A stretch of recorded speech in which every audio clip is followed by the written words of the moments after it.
Hello, welcome. Today I'm making a family favorite, something that we enjoy at Halloween, Christmas, Valentine's, birthday parties, and sometimes just thrown in the lunchbox as a special treat. I am making it allergen friendly.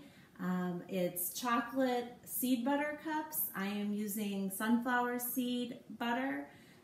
But if you are a huge fan of peanut butter and chocolate and don't have allergies, this recipe can be adapted for you. The three basic ingredients that you're going to need is some type of chocolate chip. I am using Enjoy Life because they're a very allergen friendly brand. I am using sunflower seed oil, or butter I should say. Sun Butter is the brand I'm using, but you don't have to use that specific brand. And then some kind of sweetener of your choice. I'm going to make mine more natural and use a little bit of maple syrup, but powdered sugar would work as well. I also am using silicone cupcake liners. They make the mold, and you could use the paper cupcake liners. They just won't be as firm when you're trying to pour your chocolate in, and they might stick a little bit when taking the paper off. So just things to keep in mind. The other ingredients you see out can be used to kind of zhuzh it up a little bit. The coconut oil can be used melted within the chocolate for a little bit more of a glossy shine. Some other options are to add a little bit of cinnamon or vanilla to your nut or seed butter mixture. And if you want to make them real festive, things you could do, I'm going to sprinkle probably a little bit of the sea salt on top, but you could add a Halloween sprinkle or a Christmas sprinkle, or if it's a birthday party, add the little confetti sprinkles. If you are making it for somebody with an allergy, you just of course want to make sure that the ingredient fits their needs. So give me a second. I am going to get my ingredients ready, and I'll be back to show you what I do. So I've poured a cup of chocolate chips into a Pyrex bowl or container, and I am placing in the microwave. I'm going to start off at 15 seconds and stir it in between. And I think it'll take a minute, minute and a half for this amount of chocolate to melt. You just want to be careful that you're mixing it in between and doing it in short time increments to kind of check on it. I'll be back to show you my melted chocolate. Okay, it took about 2 minutes for my chocolate chips at 15-second intervals in the microwave to get my chocolate nice and melty. Now I am going to add just a little bit, probably about a teaspoon or so, to the bottom of each one of the cups.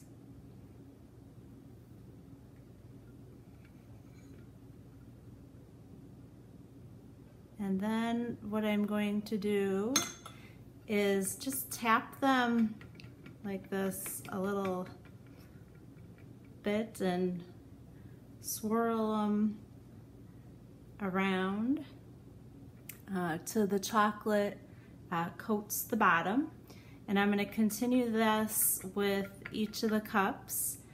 And once I have the bottoms filled, I'm going to place them in the refrigerator so that the chocolate can set, and I would say it'll probably take 5 to 10 minutes for the bottom of the cup to set. In the meantime, I'm going to get the ingredients together for my seed butter mixture, and I'll show you in a bit how I put that together. Also, before I get too far in the process, I just wanted to mention that if you were adding the coconut oil, that you would add that to the chocolate before you started melting, and that would be about a ½ teaspoon of the coconut oil. Just wanted to mention that. Okay, I have my sun butter here, and I am going to add in about 2 tablespoons of maple syrup, but this would be also the point if you were using powdered sugar to add that. It depends how sweet you want it. I don't want mine that sweet, but just be aware, especially for the maple syrup, the more maple syrup that you add, potentially the more liquidy your sun butter mixture or nut butter, if that's what you're choosing, will be. This is also the point if you wanted to put a splash of vanilla in. You don't want to overdo it too much, but just a little splash, or half a teaspoon or so of cinnamon. This would be the point that you would add that to your seed or nut butter mixture. You can see that the maple syrup is making it harden up a little bit, and I am going to set this in the refrigerator so it firms up, probably about 20 minutes. So it's a little bit cool to work with, and then I'll show you how I make the balls and the patties, I should say, that I smushed down into the middle, basically the filling of the cup. So I will put this in the refrigerator, and stay tuned. I will be back to show you what it looks like. Okay, so I actually ended up putting my sun butter mixture into the freezer to quicken up the hardening process, and you can see it's not drippy or anything.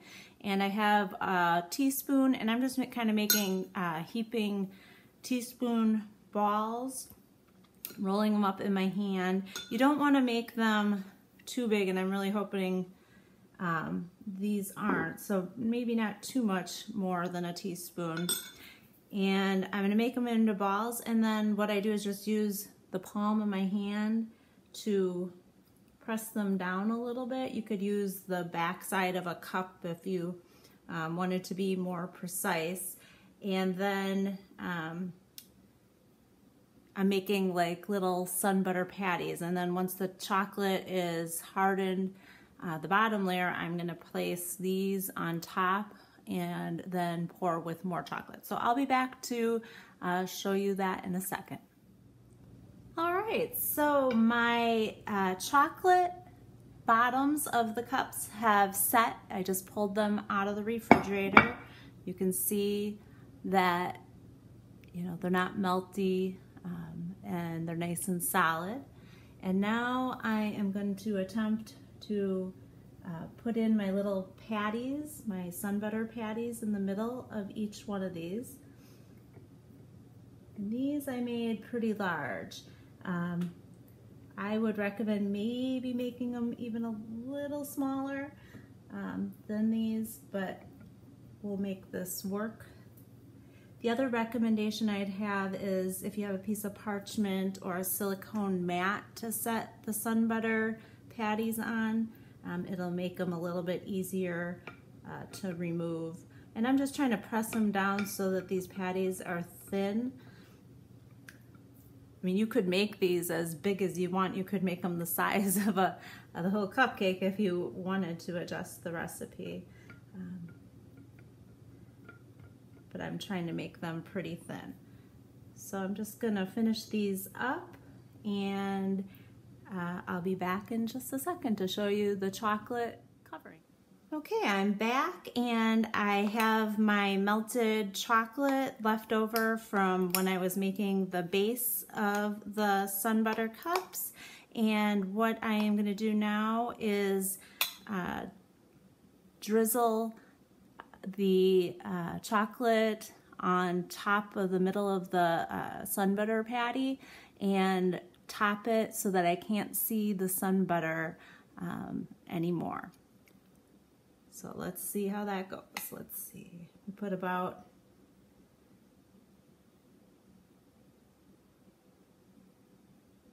I would say a teaspoon, teaspoon and a half. And you can see how I've covered it. And once I cover it, again, I just kind of pound it down and until the sun butter patty is covered. So I'm just going to keep pouring over. When I'm done with all of them, I'm going to put them back in the refrigerator again for another 10 minutes or so, and then we'll see what they are.